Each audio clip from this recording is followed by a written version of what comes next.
This is Andi Purewal for Boxing News. I'm joined by Mike Costello here in Sheffield. Mike, it's good to see you. Fight City of Sheffield is going to be hosting Dalton Smith versus Joshua-Ngannou on Saturday night. But firstly, how are you? Yeah, all good. Looking forward to this one. Yeah. Talk to me about this main event, Mike. It's that step up now that Dalton's been craving to world level. Is he ready? Is this the right time for Dalton Smith?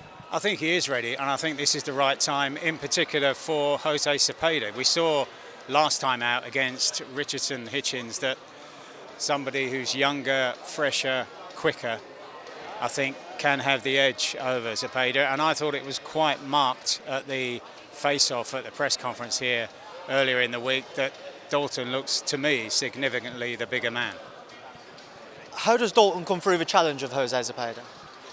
I think, first of all, if he takes a cue from the way that Richardson Hitchens approached the contest, and it seemed to me that he almost wanted to dilute any threat of Zepeda's in the early stages, and then in the second half of the fight stepped on the front foot, and that's when Zepeda was much less effective. And so I think something similar from Dalton Smith will be key.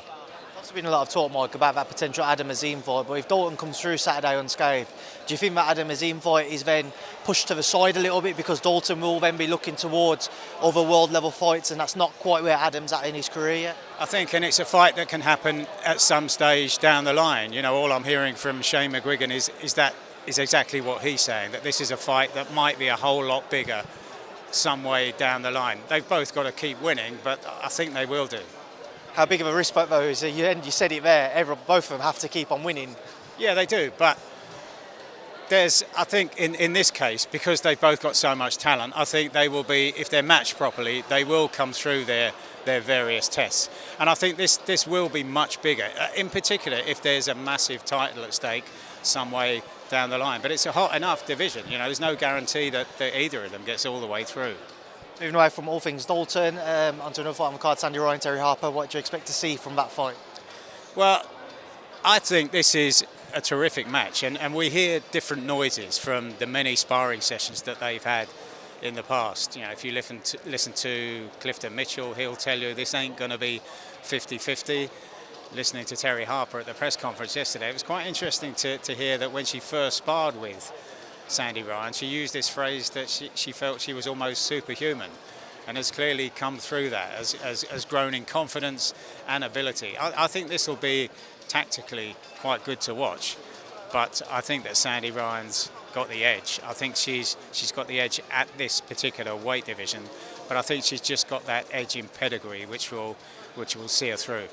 Like, taking me not forwards but backwards, a few weeks ago we saw Anthony Joshua produce a stunning second round stoppage victory against Francis Ngannou. After the fight, people were saying he did what was expected, he did what was needed, but how impressed were you from what we saw from AJ? Yeah, I was very impressed because of what AJ had to deal with in the build-up as well. And you know, there's an awful lot of after-timing going on about this, that we knew beforehand that Ngannou was never going to do this. But, you know, I was working for DAZN on the night, and David Hay suggested that if Ngannou can improve by 30%, which you'd expect, he said, then he'll be a real threat and might even win the fight. And, you know, he was 3-1 to win the fight. You know, that's less in terms of odds than Tyson Fury was to beat Vladimir Klitschko way back in 2015.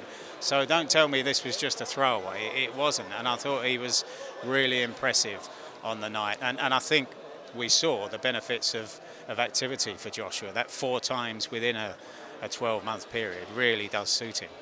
Heavyweight division beyond Fury Usyk could open up a little bit with maybe titles becoming vacant and what have you.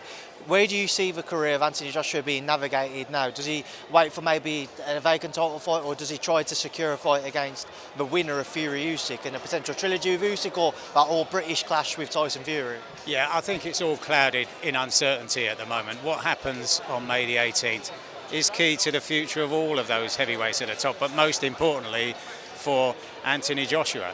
If one of them wins in a one-sided fashion, is there going to be a clamour for the rematch that, you know, that is in the contract? I'm not so sure. In which case, surely it's Anthony Joshua next against that one-sided winner. If they go to a rematch, then Anthony Joshua's got to look at something further down the line. So it's all in a cloud until we know the result on May the 18th. Mike, moving forwards, I'm going to get you keeping with the heavyweight division though. Next weekend we see Fabio Wardley and Fraser-Clarke fight, two big men and two very nice men and very well liked men on the British heavyweight scene. What do you make of that fight though? Yeah, I like that fight, and it's one of those clashes between, you've got a guy who barely had any amateur experience, just white collar stuff in Fabio, and that long amateur experience of Fraser-Clarke. Did Fraser stay in the amateur ranks for too long, and has that blunted some of that sharpness?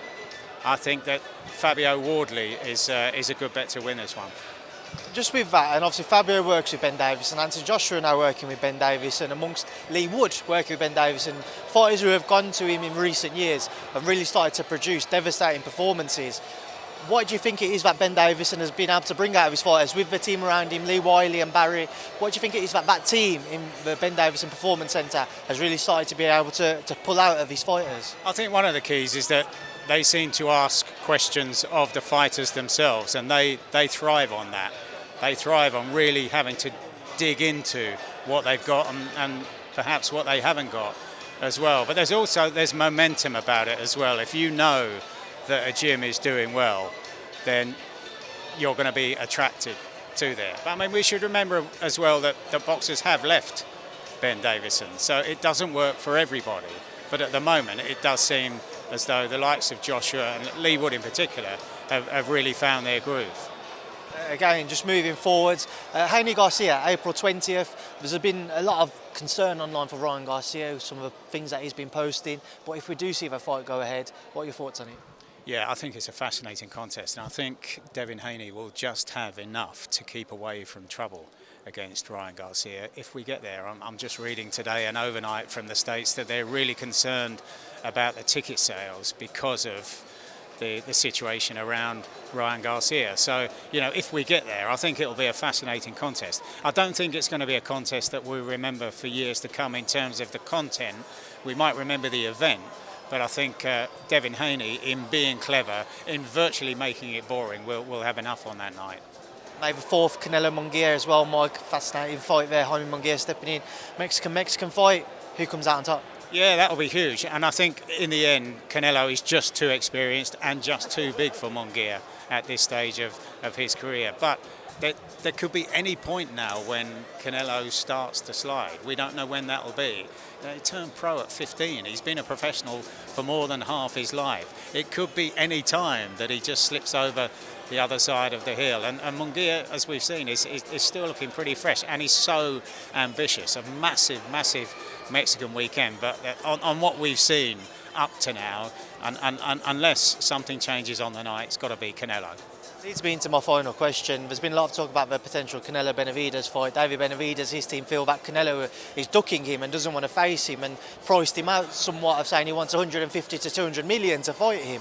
Canelo's obviously had a tremendous career, fought many a top name, but do you feel like he's avoiding that fight at all?